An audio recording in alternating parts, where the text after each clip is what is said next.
আসসালামু আলাইকুম। আমরা যারা বাসা বাড়িতে ওয়াইফাই ব্যবহার করি, অর্থাৎ একটা সিঙ্গেল রাউটার দিয়ে আমরা যারা নিজেদের ইউজের জন্য একটা ওয়াইফাই নেটওয়ার্ক তৈরি করি, তখন দেখা যায় কি এক রুম থেকে আরেক রুম বা এক জায়গা থেকে অন্য জায়গায় একটু দূরত্বে আর সেই ওয়াইফাইটা পায় না। তো সেই ওয়াইফাইটার রেঞ্জটা কিভাবে একটু বেশি দূর পর্যন্ত নেয়া যায়, অর্থাৎ রেঞ্জ এক্সটেন্ড কিভাবে করা যায় সেটা আজকে আমরা দেখব। তো সেটার জন্য আমি একটা রাউটার নিয়েছি, টিপি-লিংকের রাউটার। টিপি-লিংকের মডেল, এই রাউটারটির মডেল হচ্ছে SR-C20 AC750 wireless dual band router. তো এই রাউটারটা এপি সাপোর্ট করে, অর্থাৎ অ্যাক্সেস পয়েন্ট সাপোর্ট করে এবং রেঞ্জ এক্সটেন্ডার সাপোর্ট করে। তো সেই হিসাবে আমি এই রাউটারটা দিয়েই এই কাজটি করতে চাই। তো চলুন দেরি না করে আমরা কিভাবে এই কাজটা করা যায় সেটা আমরা দেখে ফেলি। তো দেখতেই পাচ্ছেন আমার এখানে কোনো ওয়াইফাই আপাতত কানেক্টেড নেই, তো একটু দেখিয়ে নেই। যেহেতু আমি এই ইউনুস রাউটারটা দিয়ে কানেক্ট করতে চাচ্ছি, আমার এই টিপি-লিংক রাউটারের মধ্যে। এখানে ইউনুস রাউটারটা হচ্ছে মাইক্রোটিকের রাউটার এবং এটা হচ্ছে আমার টিপি-লিংকের রাউটার। আপনি চাইলে একটা টিপি-লিংক থেকে অন্য টিপি-লিংক অথবা একটা টেন্ডা থেকে অন্য একটা টেন্ডা সেটাও কনফিগার করতে পারেন। আমি মাইক্রোটিক থেকে করছি। তো চলুন দেরি না করে আমরা শুরু করি। আমি রাউটারটিকে প্রথমে একটু পাওয়ার দেওয়ার চেষ্টা করি। আমি হ্যাঁ, রাউটারটাকে আমি সম্পূর্ণ কনফিগার করে রিসেট করে নিয়েছি, অর্থাৎ রাউটারের ভেতরে কোনো ধরনের কনফিগারেশন নেই। একদম নতুন অবস্থায় একটা রাউটার যেরকম থাকে আমার রাউটারটাও ঠিক সেরকমই আছে। তো রাউটারটা চালু হওয়ার সাথে সাথে আমার এখানে রাউটারের নামটা চলে আসবে। তো একটু সময় আমরা অপেক্ষা করি, দেখি আমাদের রাউটারের নামটা এখানে আসে কি না। আচ্ছা, রাউটারের নামটা হয়তো চলে এসেছে এতক্ষণে। হ্যাঁ, এই যে আমার রাউটারের নামটা চলে এসেছে, টিপি-লিংক 734D। আমি আর হ্যাঁ, ফার্স্ট টাইম যখন এই রাউটারটা কানেক্ট করবেন তখন অবশ্যই রাউটারকে পাসওয়ার্ড দিয়ে কানেক্ট করতে হবে। আমি যেহেতু এটা কয়েকবার ট্রাই করেছি, তো আমি পাসওয়ার্ডটা দিয়ে রেখেছিলাম, ও অটোমেটিক্যালি কানেক্ট হয়ে যাবে। একটু ওয়েট করি। কানেক্ট হলে এই জায়গায় লেখা আসবে নো ইন্টারনেট, তারপরে সিকিউরড এই টাইপের কিছু একটা লেখা আসবে এবং কানেক্টেড লেখা দেখাবে। নো ইন্টারনেট দেখাচ্ছে এবং সিকিউর দেখাচ্ছে, অর্থাৎ আমার রাউটারে আমি এখন কানেক্টেড হয়ে গিয়েছি। তো রাউটারে যেহেতু কানেক্টেড হয়ে গিয়েছি, আমি আমার ব্রাউজারটা ওপেন করি। ব্রাউজারটা ওপেন করলাম। ব্রাউজার ওপেন করার পরে আমরা চলে যাব এই রাউটারের ব্যাক সাইডে একটা লিংক দেওয়া থাকে, টিপি-লিংক ওয়াইফাই। আমি কয়েকবার সার্চ করার কারণে এটা এখানে চলে এসেছে, তো আমি এটা ইন্টার দিলাম। কোনো রাউট, আচ্ছা এখান থেকে হয়নি, আমি আরেকবার এখানে কানেক্ট করি তাহলে চলে আসবে। কানেক্ট করলাম। কানেক্ট হওয়ার সাথে সাথে এখানের ইন্টারফেসটা চেঞ্জ হয়ে যাবে।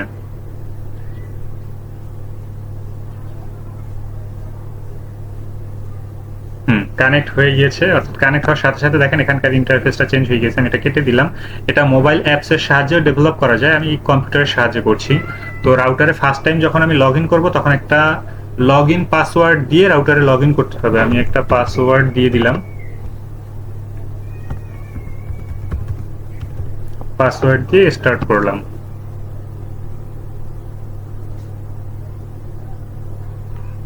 অর্থাৎ আমি রাউটারের ভেতরে প্রবেশ করে ফেলেছি।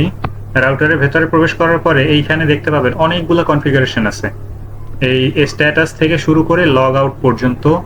তো আমরা এইখানে না গিয়ে আমরা সরাসরি রাউটার সেটআপে চলে যাব। আর এখানে একটা জিনিস খেয়াল করতে পারছেন, কুইক সেটআপ স্টার্ট লেখা আছে, অর্থাৎ আমরা এখন বর্তমানে এই জায়গাটাতে আছি। তো এখান থেকে আমরা নেক্সটে ক্লিক করব। নেক্সটে ক্লিক করার পরে তিনটা অপশন দেখা যাচ্ছে, ওয়্যারলেস রাউটার, অ্যাক্সেস পয়েন্ট এবং রেঞ্জ এক্সটেন্ডার। এখানে একটা বিষয় বলে রাখি, যখন আমরা ওয়্যারলেস রাউটার হিসেবে ব্যবহার করব তখন অবশ্যই রাউটার টু রাউটার কেবলের মাধ্যমে কানেক্ট করতে হবে। অ্যাক্সেস পয়েন্টের সাহায্যে যখন কানেক্ট করব তখনও কেবল লাগবে। শুধুমাত্র যখন রেঞ্জ এক্সটেন্ডারের হিসেবে কাজ করতে যাব তখন আমার second router, third router, fourth রাউটারের মধ্যে কোনো ধরনের কেবলের সংযোগ লাগবে না, শুধুমাত্র ইলেকট্রিক পাওয়ার হলেই হবে। তবে হ্যাঁ, অবশ্যই খেয়াল রাখবেন ফার্স্ট রাউটার যেটা হবে অর্থাৎ মাদার রাউটার, সেটাতে অবশ্যই ল্যানের মাধ্যমেই কানেক্ট থাকতে হবে। তো আমরা রেঞ্জ এক্সটেন্ডারে ক্লিক করে নেক্সটে চলে যাব। নেক্সটে চলে আসলাম। এখানে আমার সবগুলো রাউটার এখানে শো করার কথা, অর্থাৎ আমার এই মাদার রাউটার যে সে কতগুলো রাউটারকে এখানে এই মুহূর্তে অ্যাক্সেস করতে পারছে, অর্থাৎ কানেক্ট তার এরিয়ার ভেতরে কতগুলো রেঞ্জ পাচ্ছে সেটা এখানে ও শো করে দেখাচ্ছে। তো আমি এখান থেকে শুধুমাত্র এই 1 নাম্বার ইউনুস রাউটারটাকেই নেব, যার সিগন্যাল স্ট্রেংথ দেওয়া আছে 65, অর্থাৎ এর সিগন্যালটাই সবচেয়ে বেটার দেওয়া আছে। তো আমি এই রাউটারটাকে কানেক্ট করব। কানেক্ট দিয়ে এরপরে নেক্সটে গেলাম। নেক্সটে গেলে এখানে কত নাম্বার এপি হিসেবে আমার এই টিপ লিঙ্ক রাউটারটা কানেক্টেড হয়েছে সেটা দেখাচ্ছে এখানে 0 থেকে। আর হ্যাঁ, নেটওয়ার্কিং এর ভাষায় সবসময় কাউন্টিং শুরু হয় 0 থেকে, 0 1 2 এভাবে। তো এপি নাম্বার হবে 0, অর্থাৎ প্রথম নাম্বার 0 থেকে শুরু। এরপর আমরা নেক্সট দিয়ে সামনে অগ্রসর হই। সামনে যাওয়ার সাথে সাথে এখানে কিছু লেখা অটোমেটিক্যালি সিলেক্ট হয়ে গিয়েছে, দেখতে পাচ্ছেন এসএসআইডি টু বি ব্রিজ, অর্থাৎ ব্রিজ এটা আমার মাইক্রোটিক রাউটারের যে নামটা আছে সেই নামটা এখানে শো করছে, মাইক্রোটিক রাউটারের ম্যাক অ্যাড্রেসটা এখানে শো করছে, মাইক্রোটিক রাউটারের সিকিউরিটিটা শো করছে এবং এনক্রিপশনটা এখানে শো করছে। আর পাশাপাশি এখানে একটা পাসওয়ার্ড চাচ্ছে, পাসওয়ার্ডটা দিব হচ্ছে আমার ইচ্ছা অনুযায়ী, আমি যে কোনো পাসওয়ার্ড দিতে পারি। আর নিচে কিছু জিনিস দেখাচ্ছে, দেখেন এখানে wireless name range extender copy from root AP দেওয়া আছে। আচ্ছা, আর একটা দেওয়া আছে কাস্টমাইজ, আমি কাস্টমাইজটা ব্যবহার করব। আর একটা বিষয় বলে রাখি, আমার এখানে 5Gটা চলবে না, কারণ হচ্ছে আমার মাইক্রোটিক রাউটারটা 2.4 গিগাহার্টজ ব্যান্ডউইথ প্রোভাইড করতে পারে, তো সেই হিসেবে 5Gটা চলবে না, এখানে দেখালেও 5Gটা চলবে না।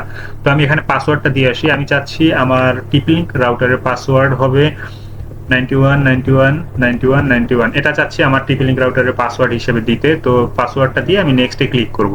আর হ্যাঁ, খেয়াল রাখবেন এই পাসওয়ার্ডটাই হবে আমার টিপলিঙ্কের নতুন পাসওয়ার্ড। তো আমি নেক্সটে ক্লিক করলাম।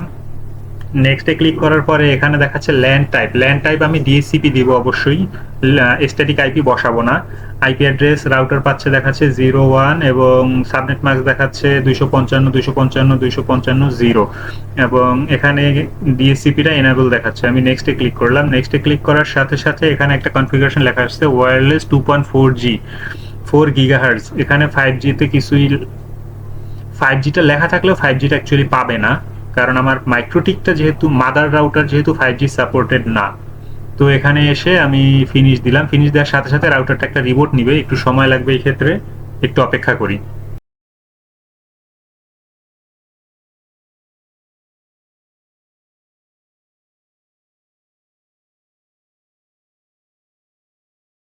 হুম, রাউটার কনফিগারেশন সম্পন্ন হয়েছে, এবার আমরা রাউটারটাকে কানেক্ট করব। তো আমার রাউটারের নাম হয়েছে ইউনুস এক্সটেন্ডার, এই টাইপের একটা নাম এসেছে। আমি এটা কানেক্ট করবো। আর হ্যাঁ, এখানে আমার পাসওয়ার্ডটা দিতে হবে না, কারণ আমি এটা কয়েকবার ট্রাই করার কারণে পাসওয়ার্ডটাও নিয়ে নিয়েছে। তো এই সেম নামই আমি কয়েকবার ট্রাই করেছি, তো পাসওয়ার্ডটাও অটো কানেক্ট হয়ে যাবে। এই যে কানেক্টেড সিকিউর দেখাচ্ছে। এরপরে আমরা যদি এখানে একটা ব্রাউজারের ভেতরে অন্য কিছু সার্চ করার ট্রাই করি, ইউটিউবে যাই, দেখি ইউটিউব আসে কিনা।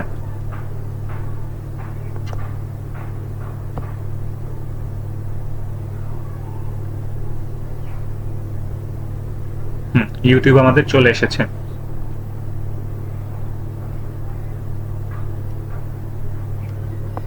এরপরে আর একটু সামনে যাই, সামনে গিয়ে উইকিপিডিয়া সার্চ দিয়ে ট্রাই করি। উইকিপিডিয়া চলে এসেছে, ইউটিউবও চলে এসেছে। আজকে আমি শুরু করতে চাচ্ছি আলোচনা তো আমরা দেখতেই পেলাম আমাদের রাউটার কিভাবে কনফিগার সম্পন্ন হলো। এ পর্যন্তই থাক। তো আজকে এ পর্যন্তই, সবাই ভালো থাকবেন, সুস্থ থাকবেন, আল্লাহ হাফেজ, আসসালামু আলাইকুম।